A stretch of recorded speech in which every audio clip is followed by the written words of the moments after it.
Hello friends, मैं हूं सुमित बंसल और आज इस वीडियो में मैं आपको दिखाऊंगा कि कैसे आप डेट्स को सॉर्ट कर सकते हैं मंथ के बेसिस पे और ना कि पूरी डेट के बेसिस पर। तो यहाँ पर मेरे पास ये डेटा है जहाँ पर ये नाम है और इनकी डेट ऑफ ज्वाइनिंग है।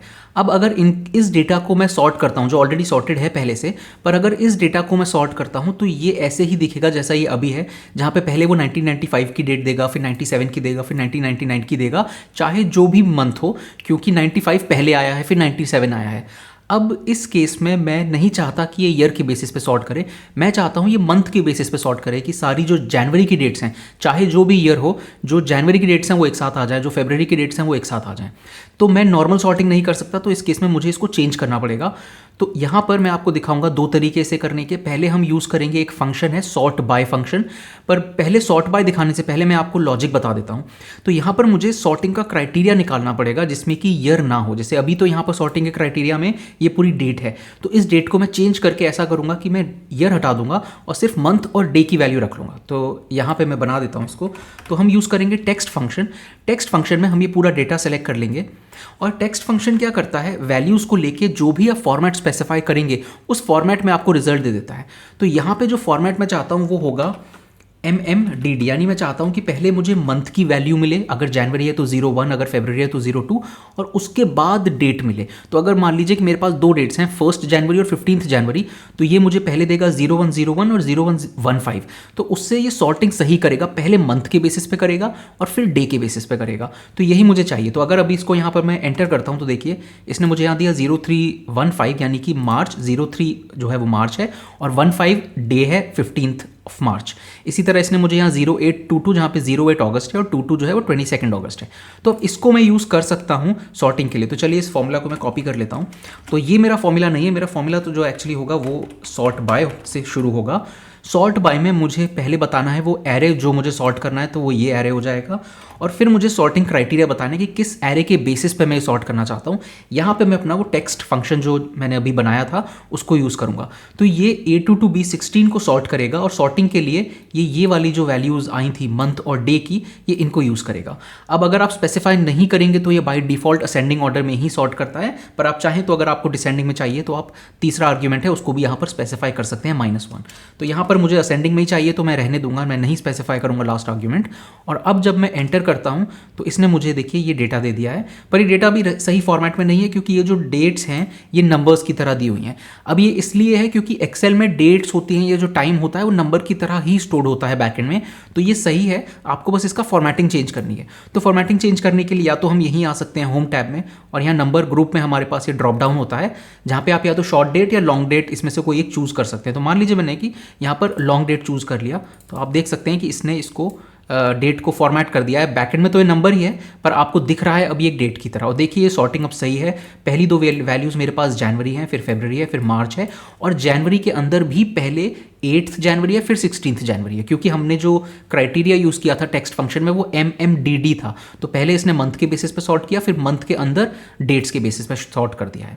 तो ये तो एक पहला तरीका, बहुत ही आसान सा। अगर आपके पास अपने एक्सेल वर्जन में सॉर्ट बाय फंक्शन है तो आप ये यूज़ करके डेट्स को सॉर्ट कर सकते हैं मंथ के बेसिस पे। पर अगर आपके पास सॉर्ट बाय फंक्शन नहीं है, अगर आप पुराना एक्सेल वर्जन यूज़ कर रहे हैं, तो चलिए मैं आपको एक दूसरा तरीका दिखा देता हूँ जहाँ पे आप एक हेल्पर कॉलम के थ्रू इसको कर सकते हैं। तो मेरे पास यहाँ पर फिर यही डेटा सेट है जिसको मैं मंथ्स के बेसिस पे सॉर्ट करना चाहता हूँ। अब क्योंकि ये मान रहे हैं हम कि हमारे पास सॉर्ट बाय फंक्शन नहीं है, तो अब हम हेल्पर कॉलम यूज़ करेंगे और हेल्पर कॉलम के अंदर अब हम टेक्स्ट फंक्शन यूज़ करेंगे। अब ये जो टेक्स्ट फंक्शन है ये सारे एक्सेल वर्जन्स में होता है, तो ये आपके पास भी ज़रूर होगा। तो टेक्स्ट फंक्शन में पहले तो हम ये सेल सेलेक्ट कर लेंगे जहाँ पर ये डेट है, और फिर हमको फॉर्मेट स्पेसिफाई करना है। तो फॉर्मेट हमारा वही होगा MMDD। और अब जब मैं इसको एंटर करता हूँ तो देखिए इसने मुझे वैल्यू दे दी है और मैं इसको नीचे बाकी सारी सेल्स में कॉपी कर सकता हूँ। अब आप एक चीज़ आपको जो ध्यान रखनी है कि ये जो वैल्यू टेक्स्ट फंक्शन देता है ये टेक्स्ट वैल्यू होती है, नंबर नहीं होता है। तो अगर अभी मैं इस डेटा को सॉर्ट करने की कोशिश करूँगा, तो मान लीजिए मैंने पूरा डेटा सेलेक्ट कर लिया, मैं डेटा टैब में जाता हूँ और यहाँ मैं सॉर्ट पर क्लिक करता हूँ, तो आप देखेंगे कि सॉर्ट में जब मैं सॉर्ट करता हूँ हेल्पर कॉलम के बेसिस पे, तो ये ऑर्डर में मुझे A to Z या Z to A देता है। और उसका रीज़न ये है कि ये नहीं मान रहा है कि ये वैल्यूज़ हैं हेल्पर कॉलम में, इसे लग रहा है कि ये टेक्स्ट वैल्यूज़ हैं। तो इसके लिए हम एक सिंपल सी चीज़ करेंगे, हम टेक्स्ट फंक्शन में दो माइनस के साइन ऐड कर देंगे शुरू में। और जब हम ऐसा करते हैं तो हम फोर्स करते हैं एक्सेल को कि आप जो टेक्स्ट वैल्यूज़ हैं उसको नंबर्स में कन्वर्ट कीजिए, अगर कर सकते हैं तो। अगर आप मान लीजिए यहाँ पे टेक्स्ट लिख देंगे, आप किसी का नाम लिख देंगे तो नहीं हो पाएगा, लेकिन क्योंकि हमारा जो रिजल्ट आ रहा है वो नंबर जैसा ही दिखता है तो ये इसको नंबर में कन्वर्ट करेगा। देखिए क्या होता है, जब मैं एंटर करता हूँ तो अब इसने इसको नंबर में कन्वर्ट कर दिया है। और देखिए अलाइनमेंट जो है वो राइट में हो गया है, क्योंकि बाय डिफॉल्ट एक्सेल में जो नंबर्स होते हैं वो राइट में अलाइन होते हैं और जो टेक्स्ट वैल्यूज होती हैं वो लेफ्ट में अलाइन होती हैं। तो अभी एक नंबर बन गया है और अब इसको मैं नीचे ड्रैग कर सकता हूँ। अब एक चीज़ आप देखेंगे कि इसने मंथ, हमारे पास दो वैल्यू थी 03 या 08, इसने एक ही दे दिया, पर इससे कोई फ़र्क नहीं पड़ता, हम इसको भी अब सॉर्ट कर सकते हैं।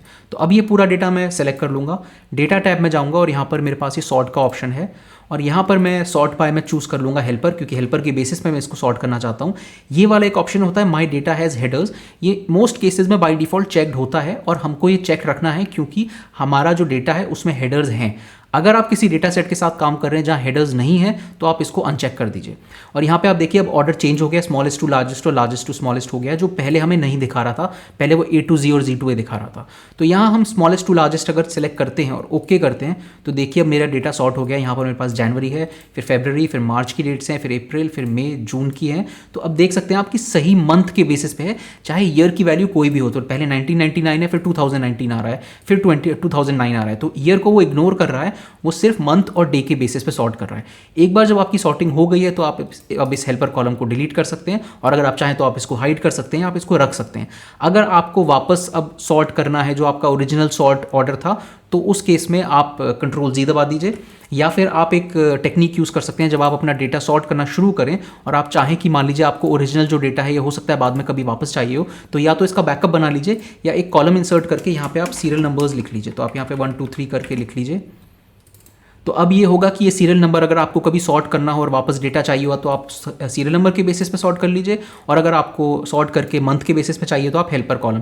तो इस केस में अगर मैं डेटा में सॉर्ट पर जाता हूँ और हेल्पर कॉलम से सॉर्ट करता हूँ ये डेटा, तो ये मुझे ये वैल्यू दे देता है जो सही है। पर अगर मान लीजिए मुझे ओरिजिनल डेटा चाहिए तो मैं इस डेटा को फिर दोबारा सेलेक्ट कर लूँगा, या हेल्पर कॉलम को आप चाहें तो ना सेलेक्ट कीजिए, सॉर्ट पर जाइए और अब इस बार आप सीरियल नंबर के बेसिस पे सॉर्ट कर लीजिए। तो आप देखेंगे आपको जो ओरिजिनल डेटा था वो वापस मिल गया है।